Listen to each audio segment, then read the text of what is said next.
할렐루야. 우리 2층에서 예배 드리시는 분들, 3층에서 예배 드리시는 분들, 또 영상으로 예배 드리시는 분들 사랑하고 축복합니다.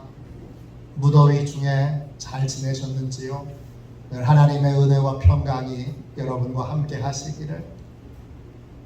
여러분에게 늘 하나님이 새 힘 주셔서 승리는 하나님이 주시는 것이지요.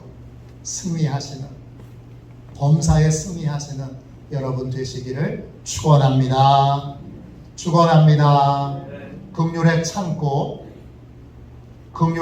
창고 이런 제목으로 같이 은혜 나누겠습니다. 11조로 함께 은혜 나누고 있습니다. 오늘 5번째 시간입니다. 다음 주 6번째 시간으로 끝나게 됩니다. 11조는 무엇입니까? 11조는 믿음의 표현입니다. 하나님이 내 모든 것의 주인이시고 내 유일한 공급자라는 믿음으로 내 수입의 10%를 하나님께 드리는 것입니다. 11조란 다른 헌금으로 대체될 수 없습니다. 11조는 모든 헌금의 기초입니다. 그러므로 나는 감사 헌금을 많이 드리니까, 선교 헌금을 드리니까, 다른 헌금을 많이 드리니까 11조는 안 드려도 돼. 잘못된 생각입니다. 11조부터 드려야 합니다. 11조는 하나님께서 특별한 목적으로 드리게 하신 헌금입니다.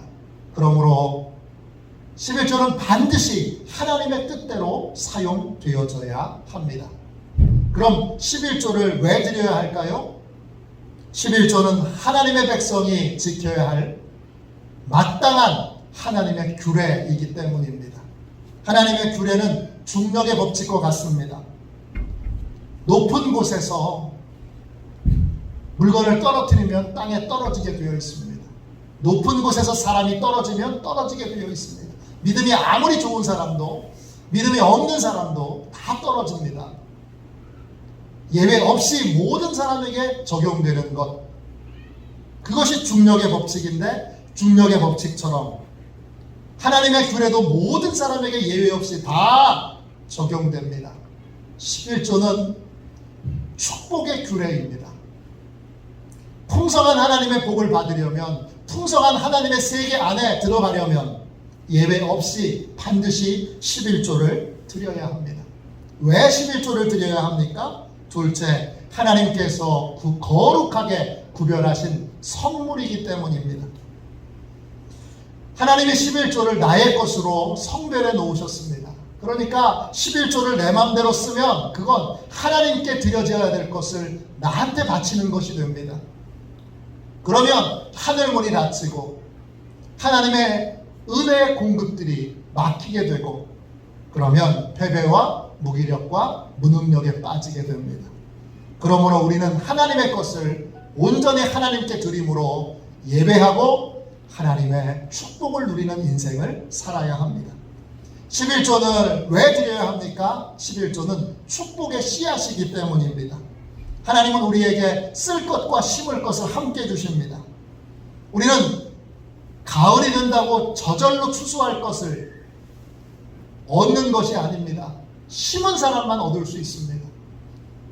하나님은 우리에게 쓸 것과 심을 것을 함께 주시는데, 지금 어렵다고 심을 것을 그냥 써버리면, 여러분, 풍성한 열매를 거둬야 될 때 우리는 아무 열매도 거둘 수 없습니다. 11조는 대표적인 축복의 씨앗입니다. 그러므로 11조를 하나님께 심을 때 하나님이 자라게도 하시고 풍성하게 열매 맺게도 하시고 그 풍성한 열매를 우리에게 거두도록 축복해 주십니다. 왜 11조를 드려야 합니까? 네 번째, 11조를 드릴 때 하나님의 특별한 보호를 받을 수 있기 때문입니다. 하나님은 온전한 11조를 드리는 사람의 영혼과 가정과 모든 소유물을 하나님의 울타리, 사늘로 둘러서서 보호해 주십니다. 보이지 않는 하나님의 울타리가, 하나님의 보호하심이 함께하는 인생을 살게 됩니다. 어떤 손해도 보지 않게 되고 늘 하나님이 지키시고 보호하시는 특별한 삶, 에덴이 회복된 삶을 살 수 있게 됩니다. 왜 11조를 드려야 합니까? 오늘 5번째 같이 나눌 말씀은 다섯 번째 왜 11조를 드려야 하는가? 하나님께서 11조를 통해 긍휼과 자비를 베푸시기 때문입니다. 여러분 말라기 3장 10절 말씀을 보세요. 10절입니다. 만군의 여호와가 이르노라 너희 온전한 11조를 창고에 들여 나의 집에 양식이 있게 하고 그것으로 나를 시험하여 내가 하늘문을 열고 너희에게 복을 쌓을 곳이 없도록 붙지 아니하나 보라. 하나님께서 11조를 어디에 두게 하십니까? 하나님의 창고에 두게 하십니다. 하나님의 창고는 하나님의 집, 곧 교회를 말합니다. 하나님은 11조를 내가 섬기는 교회에 드리게 하십니다. 그래서 내가 섬기는 이 교회에 양식이 있게 하십니다. 누구를 위한 양식입니까? 신명기 14장 28절 29절을 보십시오. 스크린에 있습니다. 매 3년 끝에 그 해 소산의 10분의 1을 다 내어 내 성읍에 저축하여 너희 중에 분깃이나 기업이 없는 레위인과 내 성중에 거류하는 객과 및 고아와 과부들이 와서 먹고 배부르게 하라. 그리하면 네 하나님 여호와께서 네 손으로 하는 범사에 내게 복을 주시리라. 11조를 온전하게 드린다는 건 11조를 드릴 때도 온전하게 드려야 하지만 11조를 사용할 때도 온전하게 써야 합니다. 하나님은 11조를 어떻게 쓰기를 원하시느냐? 제일 먼저 분깃이나 기업이 없는 레위인을 위하여 이 11조를 사용하게 하십니다. 11조는 레위인의 양식입니다. 레위인은 레위 지파를 말합니다. 이들은 성전에서 하나님의 일을 하도록 부름받은 사람들입니다. 가나안 땅에 들어갔을 때 다른 지파들은 다 땅을 받았는데 레위 지파만 땅을 못 받았습니다.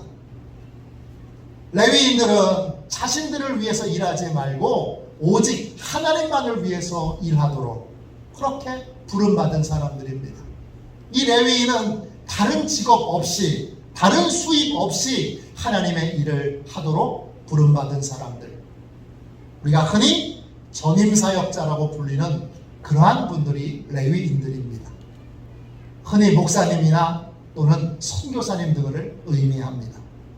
이들이 다른 재정적인 어려움 없이 하나님의 일에만 집중할 수 있도록 하나님이 기뻐하시고 하나님이 원하시는 본인에게는 이득이 될 것이 하나도 없는 일들, 그 귀한 일들, 거룩한 일들에 전념할 수 있도록 하나님이 11조를 통해서 생활하게 하십니다.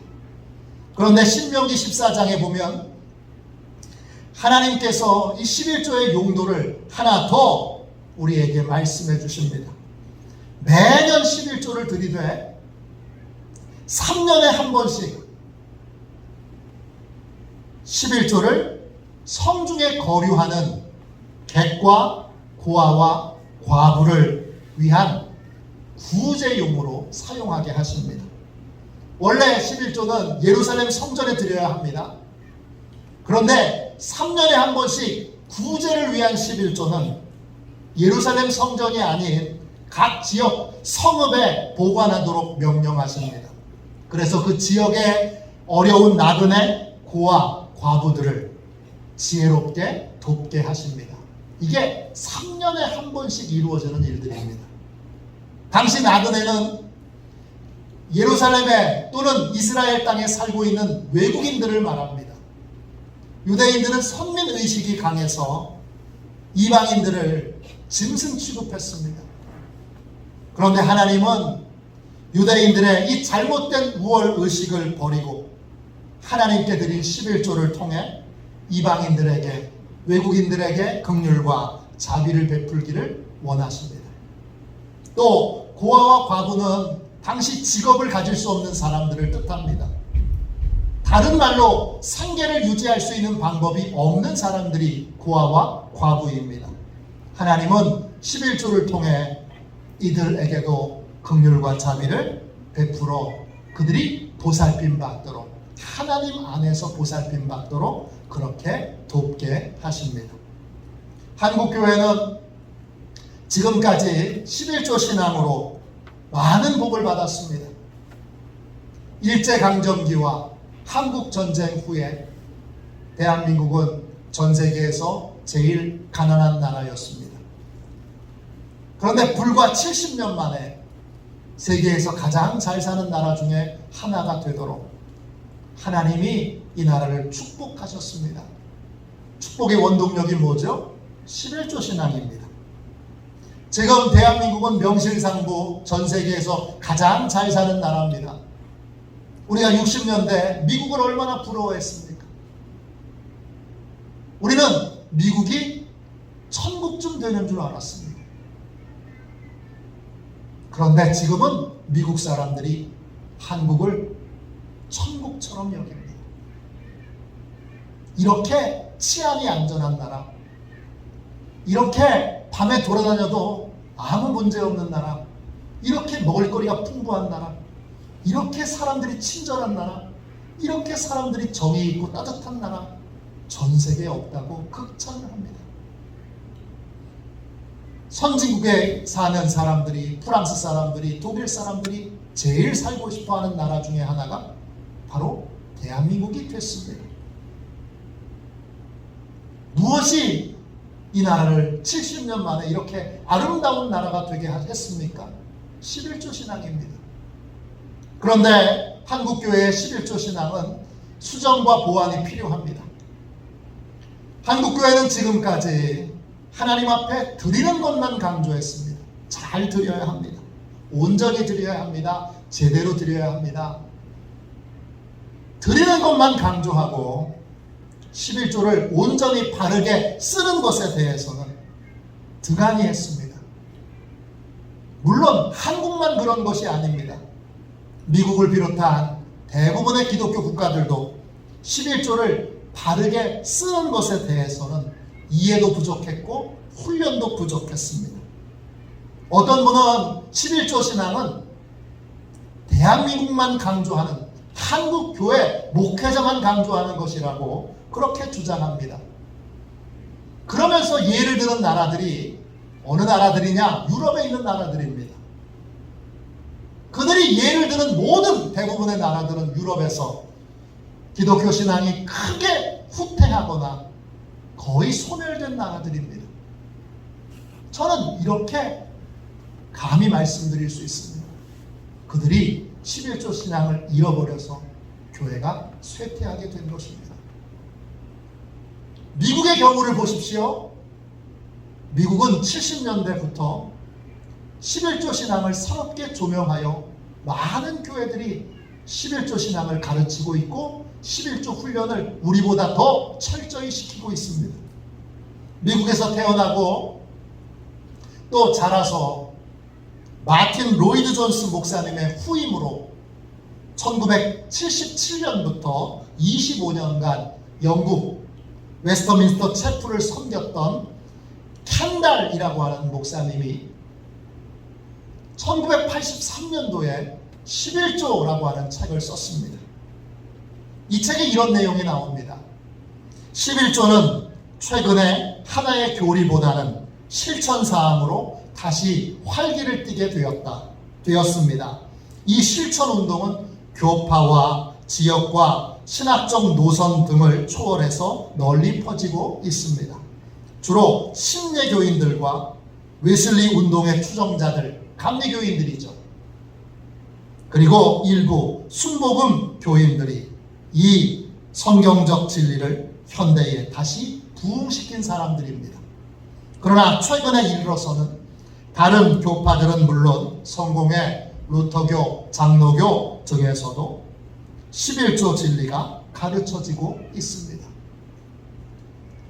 여러분, 우리나라에서는 장로교가 보수적인 그러한 교단인데 전 세계적으로 보면 장로교는 보다 자유로운 보다 급진적인 교단입니다. 전 세계적으로 가장 보수적인 교단은 침례교와 감리교입니다.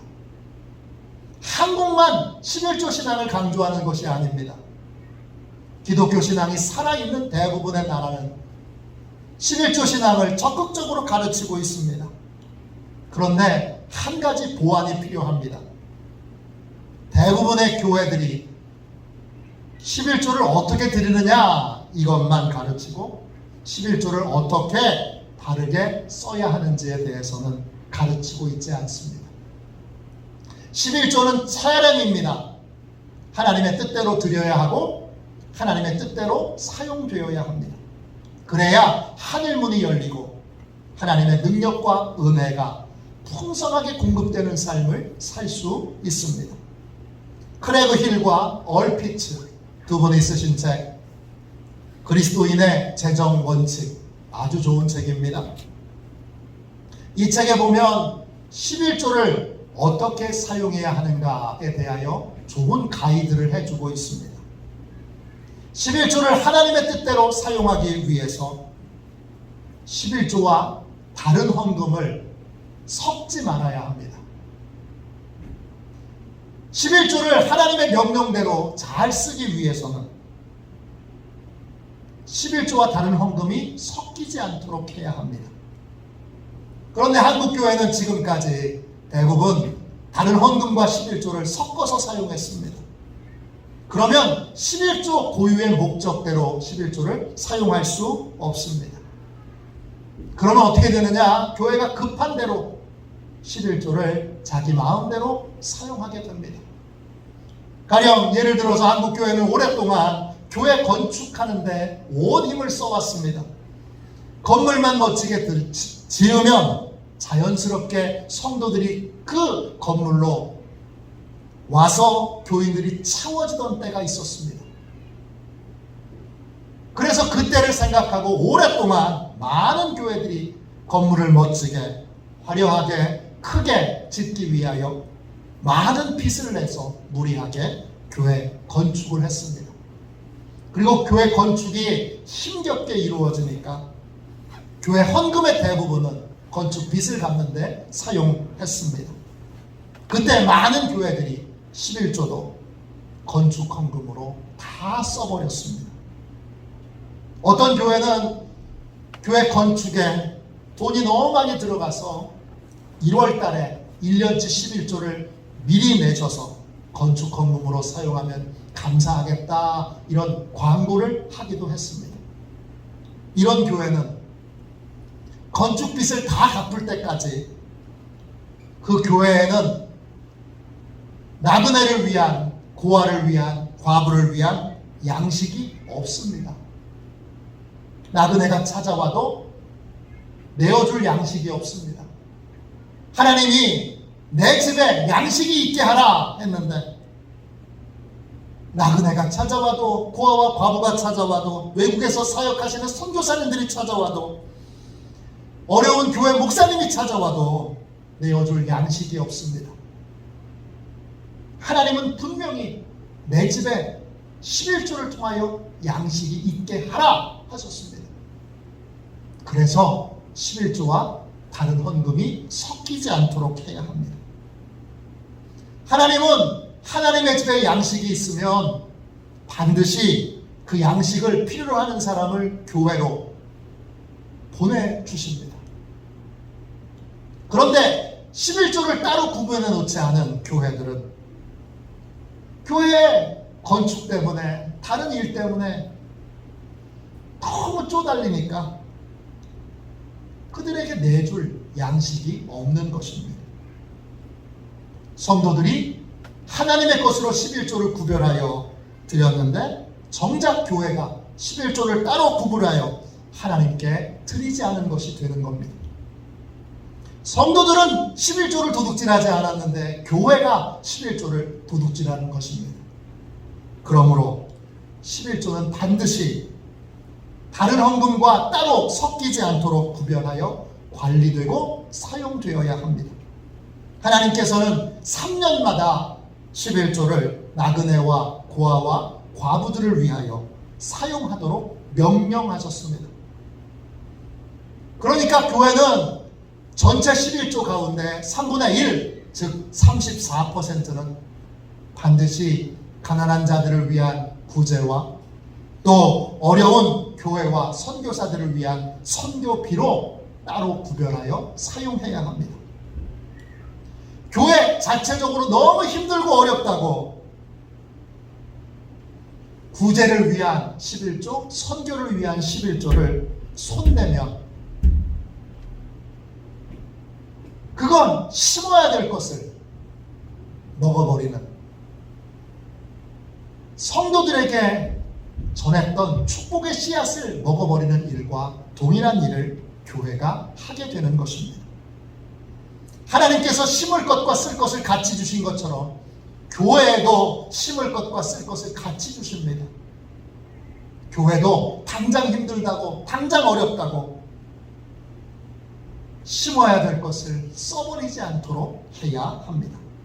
오늘날 교회가 약해지고 무기력해졌습니다. 왜 교회가 이렇게 약해지고 무기력해졌습니까? 왜 하나님이 이 코로나 전국에 저한테 갑자기 11조 설교를 하게 하실까요? 교회가 약해지고 무기력해진 가장 큰 이유 중에 하나가 교회가 11조를 자기 필요를 위해 자기에게 바쳐서 하나님의 것을 도둑질했기 때문입니다. 교회가 11조를 교회의 필요에 따라 다른 헌금과 섞어서 오직 교회 자체만을 위해서 사용했기 때문입니다. 왜 오늘날 교회의 믿음이 세상에 선한 영향력을 끼치지 못합니까? 교회가 믿음을 말로만 떠들고 있습니다. 사랑의 실천으로 믿음을 전하고 있지 않습니다. 그 배후에 뭐가 있습니까? 잘못된 11조 사용이 있습니다.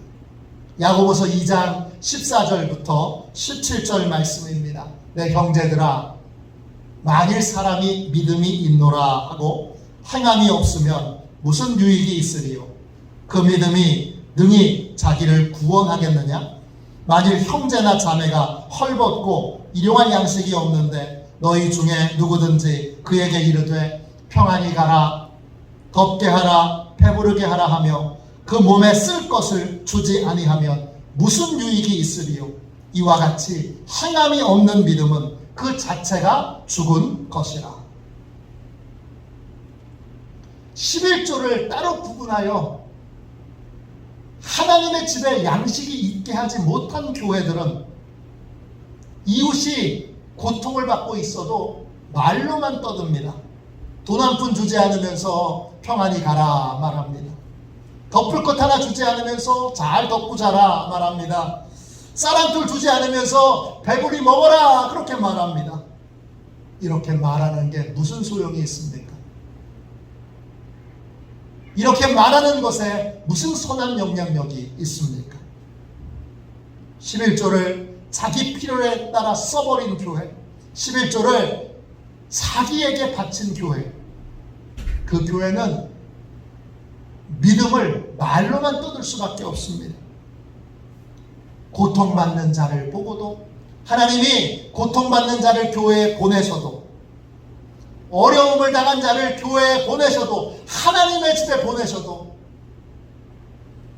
그 교회에는 그들을 위한 양식이 구별되어 있지 않습니다. 그러니까 말로만 위로합니다. 이웃의 고통을 위해 아무것도 할 수 없는 무기력한 교회, 자기만 배부른 교회, 자기 이익을 위해서만 모든 것을 행하는 이기적인 교회, 그런 교회가 되고 마는 것입니다. 그러면 이런 교회를 향하여 하나님이 하늘문을 닫으십니다. 잠언 21장 3절입니다. 귀를 막고 가난한 자가 부르짖는 소리를 듣지 아니하면 자기가 부르짖을 때도 들을 자가 없으리라. 가난한 자의 부르짖음에 귀를 막고 있으면 우리가 정작 어려울 때 아무도 도움받지 못하게 하시겠다, 하나님이 그렇게 말씀하십니다. 우리가 가난한 자의 부르짖음에 귀를 막고 있으면 하나님이 하늘 문을 닫으십니다. 그러므로 우리는 11조를 통해서 우리가 섬기고 있는 교회, 이 화도시온 교회에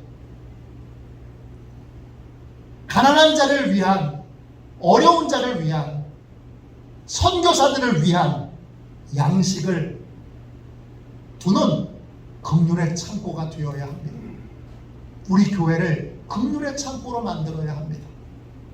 그러면 하나님이 고통받는 이웃도 보내시고, 고통받는 선교사님도 보내시고, 고통받는 목사님도 보내십니다. 우리도 편안하게 맞이할 수 있습니다. 왜? 양식이 있으니까. 그러면 왜 하나님은 내가 직접 구제하면 되지,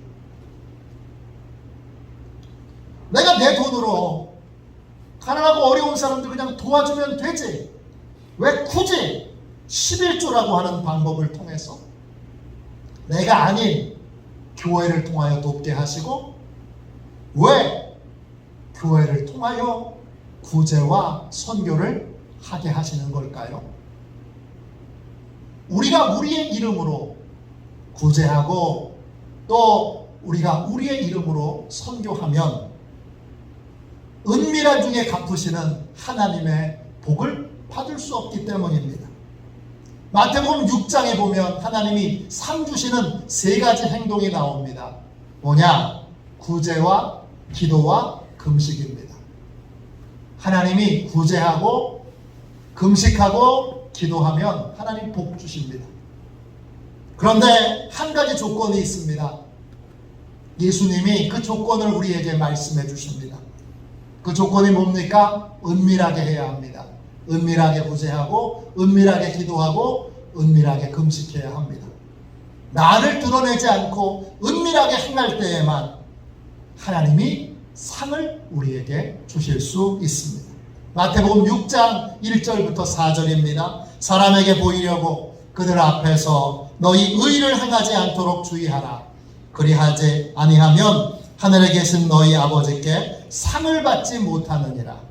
그러므로 구제할 때에 외식하는 자가 사람에게서 영광을 받으려고 회당과 거리에서 하는 것 같이 너희 앞에 나팔을 불지 말라. 진실로 너희에게 이르노니 그들은 자기 상을 이미 받았느니라. 너희는 구제할 때 오른손이 하는 것을 왼손이 모르게 하여 내 구제함을 은밀하게 하라. 은밀한 중에 보시는 너희 아버지께서 갚으시리라. 하나님께 상을 받으려면 구제를 은밀하게 해야 합니다. 내 이름으로 구제하면 많은 사람들이 나를 칭찬합니다. 대단해요. 아너스 클럽이라고 있습니다. 1억 이상 구제한 사람들, 후원한 사람들 명단이 다 적혀 있습니다. 연예인들도 많습니다. 기업가들은 더 많습니다.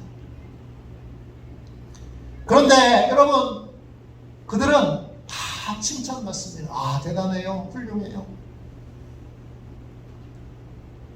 이미 사람들에게 칭찬과 인정을 다 받았기에 하나님께 받을 상급과 칭찬이 없습니다.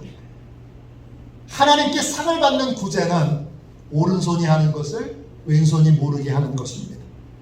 그래서 하나님께서 11조를 통해 개인이 아닌 교회가 하나님의 이름으로 구제하도록 명령하신 것입니다. 예수님께서도 가난한 자들을 위한 구제가 없는 11조, 구제가 없는 11조를 책망하셨습니다. 바리새인의 11조가 그런 것입니다. 누가복음 11장 42절입니다. 화 있을진저 너희 바리새인이여, 너희가 박하와 운양과 모든 차소의 11조는 드리되 공의와 하나님께 대한 사랑은 버리는도다. 그러나 이것도 행하고 저것도 버리지 말아야 할지니라. 바리새인들은 스스로 온전한 11조를 드리고 있다고 얼마나 우월감을 느끼고 자부심을 느꼈는지 모릅니다. 그런데 예수님이 바리새인의 11조는 절반의 11조라고 말씀하십니다. 이들은 11조를 온전히 드리는 것만 신경을 썼을 뿐, 그 11조로 가난한 자를 돕는 책임은 망각했습니다. 그래서 주님이 온전한 11조가 아니라 절반의 11조를 드렸다고 말씀하면서 11조를 온전하게 드리는 것뿐만 아니라 구제의 11조를 온전하게 잘 사용하는 일도 함께 해야 온전한 11조가 된다고 주님이 가르쳐 주고 계신 것입니다. 11조를 드리지 않아도 된다고 주장하는 분들이 꽤 많습니다. 인터넷에도 많고 또 책으로 이것을 주장하는 분들이 많습니다. 11조 설교를 하면서 도중에 11조를 드리지 않아도 된다고 주장하는 분들의 책들을 좀 사서 꼼꼼히 다 읽어봤습니다. 그들의 대부분의 주장은 뭐냐 하면 11조는 구약의 율법이고 예수님 시대에 율법이 다 완성됐기 때문에 11조를 드릴 필요가 없다, 이렇게 주장합니다. 대표적으로 주장하시는 분이 영향력이 큰 분은 박윤선 박사입니다. 한국을 대표하는 성경 주석가이시죠.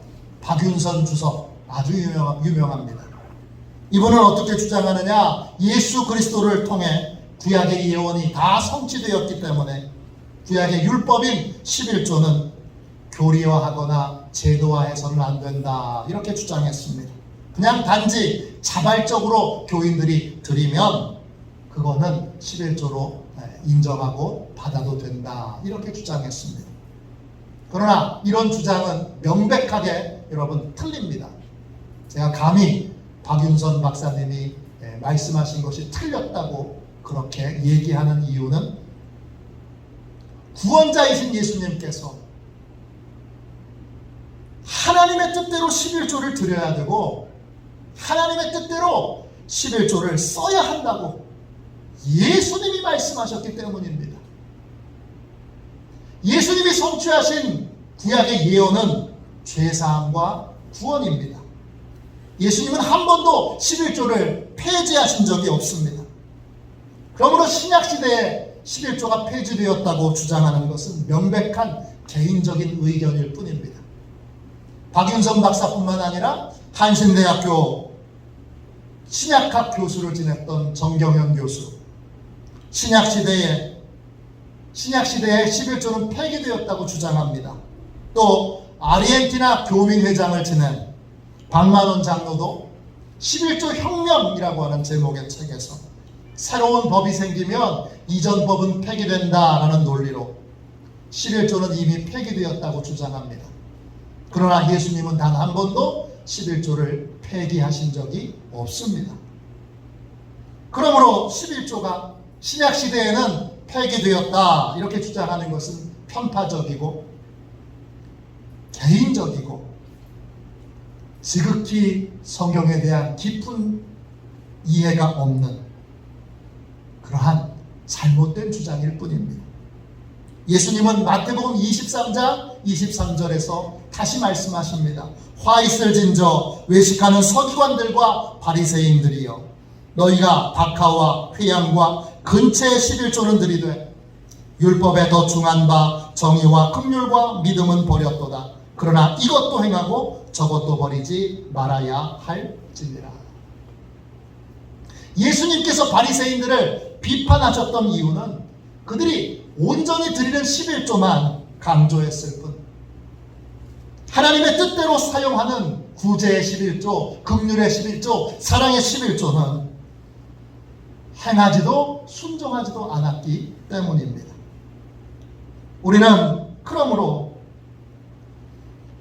하나님의 뜻에 따라서 11조를 온전히 드릴 뿐만 아니라 11조를 온전히 바르게 사용할 수 있어야 합니다. 느헤미야 시대에도 비슷한 일이 있었습니다. 제사장 엘리야십이 느헤미야가 없는 사이에 11조를 두었던 창고에 모든 11조들을 자기 마음대로 써버리고 그 큰 창고를 도비아라고 하는 사람의 사무실로 내줍니다. 느헤미야 13장 4절 5절입니다. 이전에 우리 하나님의 전에 방을 맡은 제사장 엘리야십이 도비아와 연락이 있었으므로 도비아를 위하여 한 큰 방을 만들었으니 그 방은 원래 소재물과 유향과 그릇과 또 레위 사람들과 노래하는 자들과 문지기들에게 11조로 주는 곡물 곧 곡물과 살포도주와 기름과 또 제사장들에게 주는 거제물을 두는 곳이라. 11조를 쌓아두는 창고를 이 제사장이 자기 마음대로 그 안에 있던 양식을 다 써버리고 그걸 도비아라고 하는 분의 사무실로 내줍니다. 이때 느헤미야는 바벨론 왕을 만나기 위해 바벨론에 가 있었습니다. 그는 예루살렘에 돌아와서 제사장과 도비아가 행한 악한 일을 들었습니다. 어떻게 했을까요? 느헤미야 13장 6절부터 9절입니다. 그때에는 내가 예루살렘에 있지 아니하였느니라. 바벨론 왕 아닥사스다 32년에 내가 왕에게 나아갔다가 며칠 후에 왕에게 말미를 청하고 예루살렘에 이르러서야 엘리야십이 도비아를 위하여 하나님의 전 뜰에 방을 만든 악한 일을 안지라. 내가 심히 근심하여 도비아의 세간을 그 방 밖으로 다 내어 던지고 명령하여 그 방을 정결하게 하고 하나님의 전의 그릇과 소재물과 유향을 다시 그리로 들여 놓았느니라. 느헤미야가 어떻게 했습니까? 하나님의 창고를 자기 사무실로 삼은 이 도비아가 꾸며놓은 모든 가구들을 다 밖으로 끄집어내 던지고 하나님의 창고를 정결케 합니다. 그리고 다시 11조 양식이 쌓이도록 하여 하나님의 뜻대로 11조를 사용합니다. 느헤미야의 개혁은 이걸로 완성됩니다. 더글라스 르블랑이라고 하는 목사님이 11조라고 하는 책을 썼습니다.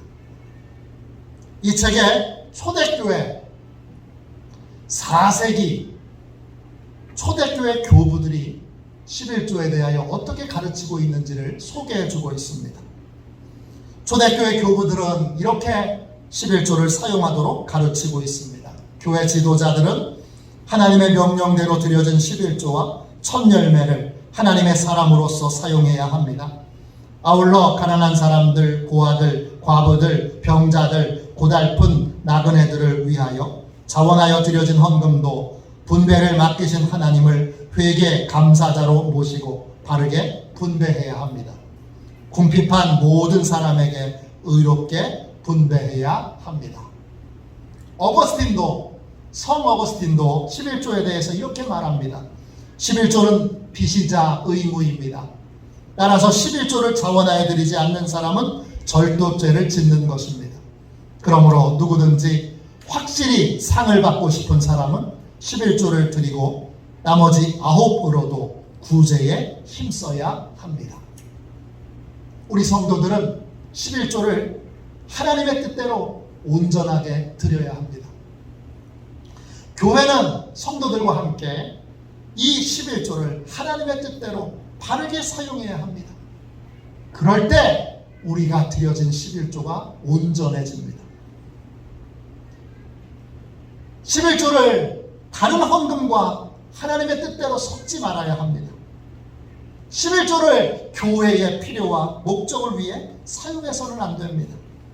반드시 전임 사역자들을 위한 생활비와 가난한 자들을 위한 구제와 또 선교사들을 위한 선교비로 사용되어야 합니다. 교회는 아무리 힘들어도 11조의 3분의 1, 34% 이상은 가난한 자들을 위한 구제비와 어려운 목사님들과 선교사님들을 위한 선교비로 이 11조를 써야 합니다. 감사한 것은 우리 화도시온교회는 이 11조에 관한 설교를 하면서 주님이 말씀하셨어요. 우리 화도시온교회는 긍휼이 있는 교회다 말씀해 주셨어요. 우리는 이 강화 지역과 또 인천 지역과 또 감리교회 또 외국의 여러 교회들과 또 어려운 분들에 대하여 긍휼의 마음이 있는 교회, 참 귀한 교회지요. 여러분은 정말 좋은 교회에 다니시는 거예요. 그런데 이 긍휼이 충만한 우리 화도시온 교회가 온전한 11조로 이제 고통받는 이웃을 위한 구제비와 어려운 교회와 선교사님들을 위한 선교비를 쓰게 되므로 우리가 구제의 11조, 선교의 11조를 잘 드리는 더 긍휼한 교회가 된다면 하나님이 얼마나 우리 교회를 기뻐하시겠습니까? 주님의 교회에 항상 양식이 있어야 합니다. 언제나 도움이 필요한 사람들이 와서 도움을 받을 수 있는 교회는 긍휼의 창고여야 합니다. 하나님의 뜻대로 하나님이 보내시는 사람들에 대하여 언제나 줄 양식이 준비되어 있는 그런 복된 교회가 되어야 합니다. 그럴 때 하늘 문이 열리고 그때 사늘이 둘려지고 그때 에덴이 회복되어 초자연적인 긍휼과 자비의 역사들이 가정과 일터에 나타나는 놀라운 축복의 교회가 될 수 있습니다. 우리 모두가 다 11조를 드릴 때도 온전히 드리고 11조를 쓸 때도 온전하게 바르게 쓸 수 있는 그러한 복된 교회가 될 수 있도록 여러분 기도해 주시기를 바랍니다. 우리 찬송가 499장 우리 1절을 두 번 찬양하고 우리 교회가 온전한 11조를 드리고 온전한 11조를 쓰는 그러한 온전한 긍휼과 자비의 통로로 긍휼의 창고로 하나님 앞에 쓰임받는 복된 교회가 될 수 있도록 기도해 주시기를 바랍니다. 우리 함께 온전한 11조를 드리는 교회가 될 수 있도록 우리 기도하겠습니다.